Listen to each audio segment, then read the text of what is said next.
আন্তরিক প্রতিশ্রুতি ও প্রতিদিনের আয়োজনে সারা বাংলাদেশ থেকে যে সকল শিক্ষাবৃন্দ আমাদের এই কর্মসূচিতে এসে আমাদেরকে ধন্য করেছেন, আমাদের প্রতি আমাদের সংগঠনের পক্ষ থেকে আন্তরিক কৃতজ্ঞতা এবং মোবারকবাদ জানাচ্ছি।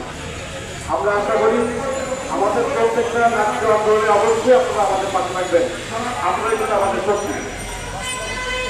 আজকে আমার বক্তব্যের শুরুতে আমি স্মরণ করতে চাই ওই সকল শিক্ষক নেতৃবৃন্দ যারা তাদের নিজেদের জীবন অনাদরে ফিরিয়ে নিজেদের সময় ব্যয় করে, টাকা ব্যয় করে, পরিশ্রম ব্যয় করে আজকে একীভূত শিক্ষা ব্যবস্থা এই পর্যায়ে নিয়ে এসেছেন।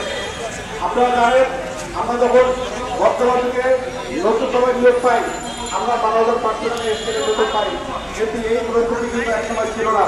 একসময় অনেক খারাপ অবস্থা ছিল, নাজুক অবস্থা ছিল।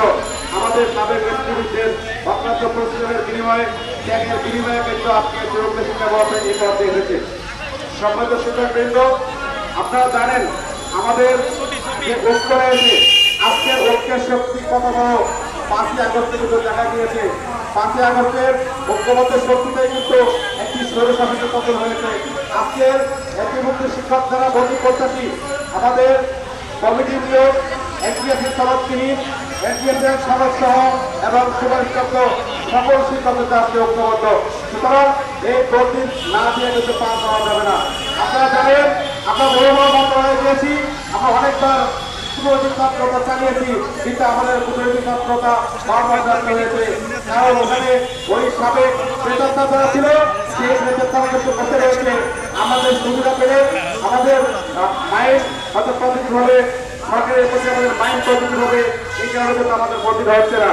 আপনারা জানেন 2023 সালের জুলাই মাসে এখানে একটা তীব্র আন্দোলন চলতেছিল। এই আন্দোলনের সময় গাজীপুরে একটি কর্মশালা হয়েছিল।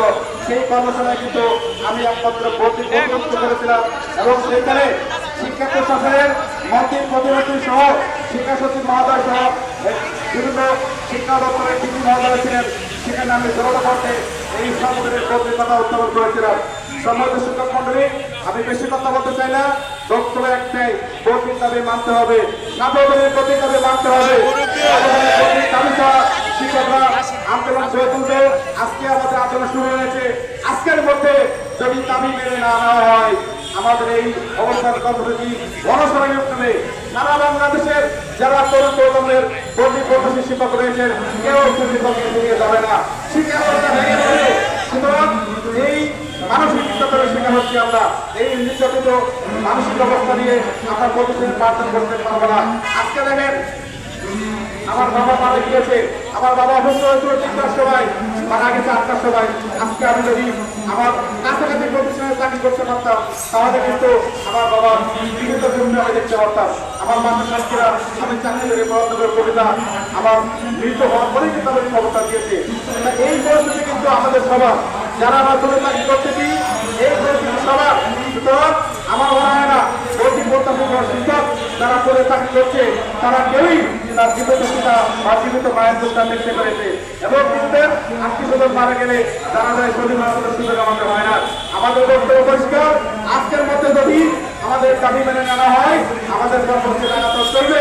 এই কর্মসূচি অনুসরণ করে এবং শিক্ষক প্রতিষ্ঠান ফিরে যাবে না, এবং সার্বজনীন ভর্তি।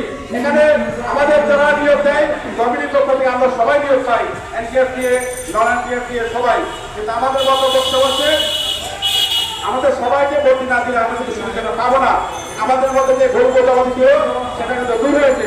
সুতরাং আমি সবাইকে বলবো, ঐক্যবদ্ধ থাকবো, ঐক্যবদ্ধ হয়ে আমরা আমাদের এই ন্যায্য দাবিটা আদায় করতে চাই। আপনারা ঐক্যবদ্ধ আছেন কিনা? ঐক্যবদ্ধ আছেন কিনা?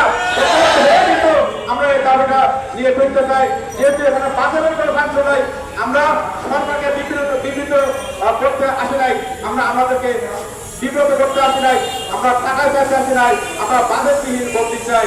যেখানে টাকার ফাংশন নাই, আমরা বলার সরকারকে একটা অফার দিচ্ছি, আপনারা যখন ভর্তি আবেদন নেবেন 1,000 টাকা আমাদের কাছে দিয়ে নেবেন, 1,000 টাকা ফি আমরা দিতে রাজি।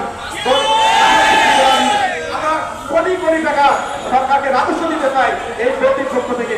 সুতরাং এখানে আর্থিক কোনো ফাংশন নাই, আমরা সরকারকে টাকা দিতে চাই, আপনারা কেউ টাকা দিতে চাই না। কি বড় একটা কি দিয়ে আমাদের ভোটের ব্যবস্থা করেন। সুতরাং ভোটটি না হওয়ার বছর থেকে আপনি অনেক কেউ যাবো না ইনশাআল্লাহ। সবাইকে ধন্যবাদ জানিয়ে আমি আমার বক্তব্য শেষ করছি। আসসালামু আলাইকুম।